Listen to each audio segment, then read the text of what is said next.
السلام علیکم ورحمۃ اللہ وبرکاتہ۔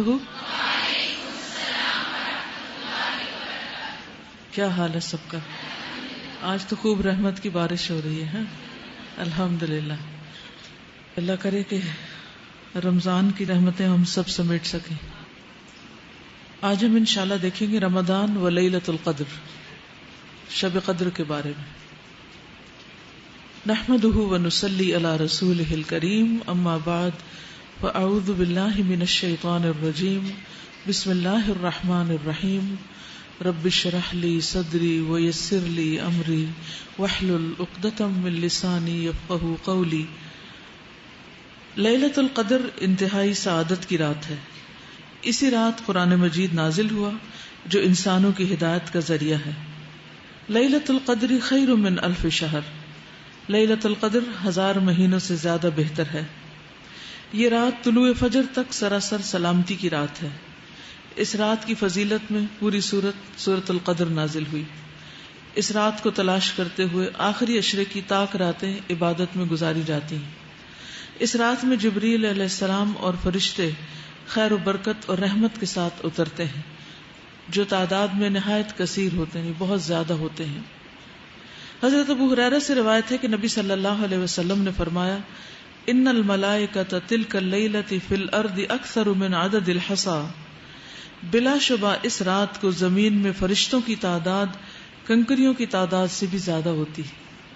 یعنی زمین پر جو کنکریوں کی تعداد ہے اس سے زیادہ فرشتوں کی تعداد ہوتی ہے، یعنی بہت زیادہ کثرت کے ساتھ اترتے ہیں۔ اس رات میں ایک اچھا عمل 1000 ماہ کے عمل سے بہتر ہے۔ اس کو خاص طور پر نوٹ کر لیجیے۔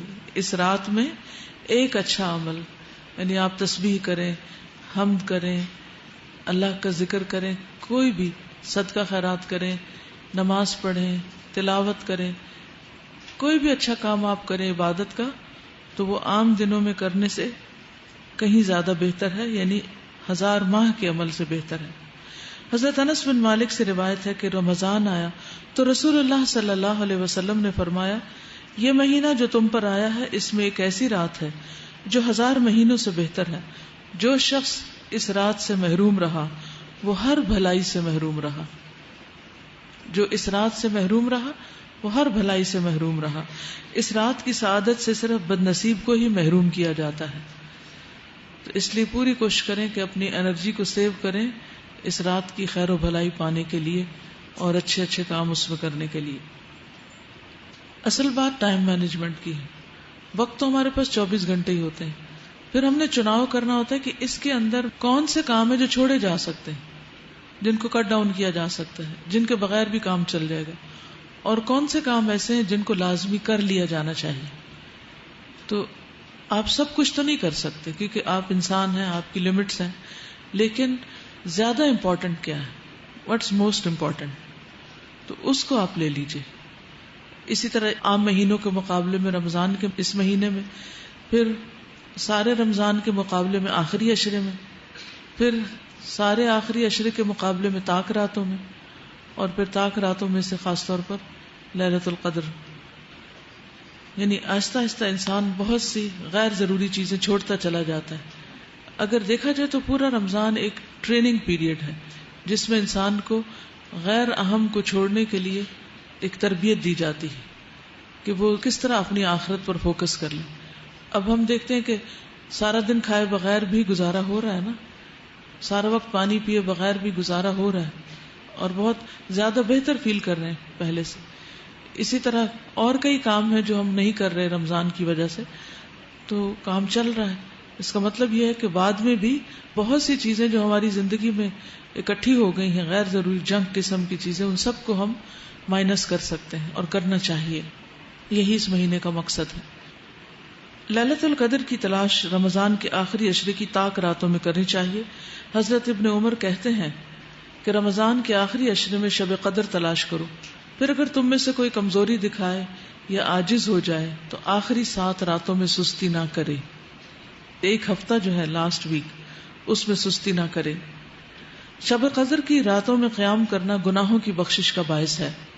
حضرت ابو ہریرہ سے مروی ہے کہ نبی صلی اللہ علیہ وسلم نے فرمایا، جو شخص ایمان اور ثواب کی نیت سے شب قدر کا قیام کرتا ہے اس کے پچھلے گناہ معاف کر دیے جاتے ہیں. پھر وہی بات کہ والقلب متوجہ الی اللہ، دل سارا اللہ کی طرف متوجہ ہو عبادت کرتے وقت، نہ کہ کسی کا مقابلہ یا کسی کے اوپر اپنی عبادت کی بڑائی جتانا.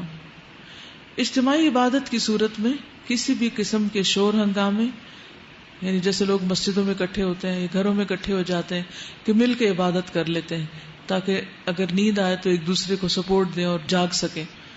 تو ایسی صورت میں اگر اکٹھے ہوں تو شور ہنگامہ، اونچی آوازوں میں باتیں نہیں کرنی چاہیے، گپ شپ نہیں ہونی چاہیے، لڑائی جھگڑے سے پرہیز کرنا چاہیے اور پوری توجہ عبادت پر ہی رہنی چاہیے، اور ہر ایک کی اپنی اپنی رہنی چاہیے. ایسا نہ ہو کہ ایک دوسرے کو یاد دہانی کرانے میں ہی رات گزار دیں. کیونکہ عبادہ بن صامت سے مروی ہے رسول اللہ صلی اللہ علیہ وسلم ہمیں شب قدر کی خبر دینے کے لیے تشریف لا رہے تھے کہ دو مسلمان آپس میں جھگڑنے لگے. اس پر آپ نے فرمایا میں آیا تھا کہ تمہیں شب قدر بتا دوں، لیکن فلاں اور فلاں نے آپس میں جھگڑا کر لیا اور اس کا معین وقت مجھ سے اٹھا لیا گیا. امید ہے کہ تمہارے حق میں یہی بہتر ہوگا تاکہ تم ایک سے زیادہ راتیں عبادت کر سکو. لیکن حقیقت یہ ہے کہ آپس کے جھگڑے، فساد اور غیر ضروری چیزوں میں دلچسپی انسان کو بہت سی نیکیوں سے محروم کر دیتی. شب قدر کی علامتیں. رسول اللہ صلی اللہ علیہ وسلم نے فرمایا شب قدر کی صبح کو سورج کے بلند ہونے تک اس کی شعاع نہیں ہوتی، کرنیں نہیں ہوتی، وہ ایسا ہوتا ہے جیسے تھالی. پچھلی رات کا چاند کبھی دیکھا آپ نے؟ نہیں. جب چاند غروب ہو رہا ہوتا ہے تو بالکل ایک تھال کی طرح ہوتا ہے اور اس میں سے روشنی نہیں پھوٹ رہی ہوتی جسے فجر کے قریب آپ دیکھیں. تو اسی طرح جس رات شب قدر ہوتی ہے اگلے دن صبح سورج نکلتا ہے تو اس میں سے روشنی کی کرنیں نہیں پھوٹ رہی ہوتی، روشنی نہیں دے رہا ہوتا، یعنی سورج نظر تو آ رہا ہوتا ہے لیکن اس کی شکل مختلف ہوتی، آپ اس کو آنکھ بھر کے دیکھ سکتے ہیں. حضرت ابو ہریرہ سے روایت ہے کہ ہم نے رسول اللہ صلی اللہ علیہ وسلم کے پاس شب قدر کا ذکر کیا تو آپ نے فرمایا تم میں سے کون اسے شب قدر کو یاد رکھتا ہے؟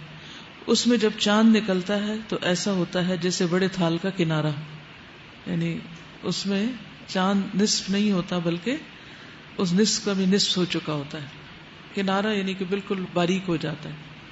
آخری راتوں کی طرف اشارہ ہے. حضرت ابن عباس سے مروی ہے کہ رسول اللہ صلی اللہ علیہ وسلم نے فرمایا شب قدر آسان اور معتدل رات ہے جس میں نہ گرمی ہوتی ہے نہ سردی ہوتی ہے. اس صبح کا سورج اس طرح طلوع ہوتا ہے کہ اس کی سرخی مدھم ہوتی، ڈل ہوتا ہے. حضرت زر سے روایت ہے انہوں نے کہا میں نے حضرت ابی ابن کعب کو یہ فرماتے ہوئے سنا. ان سے کہا گیا کہ حضرت عبداللہ بن مسعود فرماتے ہیں کہ جو آدمی سارا سال قیام کرے وہ لیلۃ القدر کو پہنچ گیا. حضرت ابی فرمانے لگے کہ اللہ کی قسم جس کے سوا کوئی معبود نہیں، وہ شب قدر رمضان میں ہے. وہ یقین کے ساتھ قسم کھاتے ہیں اللہ کی قسم بے شک میں جانتا ہوں وہ کون سی رات ہے. یہ وہی رات ہے جس میں اللہ کے رسول صلی اللہ علیہ وسلم نے ہمیں قیام کا حکم دیا تھا. اس رات کی صبح 27 تاریخ تھی اور اس کی علامت یہ تھی کہ سورج طلوع ہوا تو اس کی سفیدی میں شعاع نہ تھی. اس رات کی خاص دعا اللہم انک عفو تحب العفو فاعف عنی، اے اللہ تو معاف کرنے والا ہے، معاف کرنے کو پسند کرتا ہے، بس تو مجھے معاف کر دے. پڑھیے 3 دفعہ.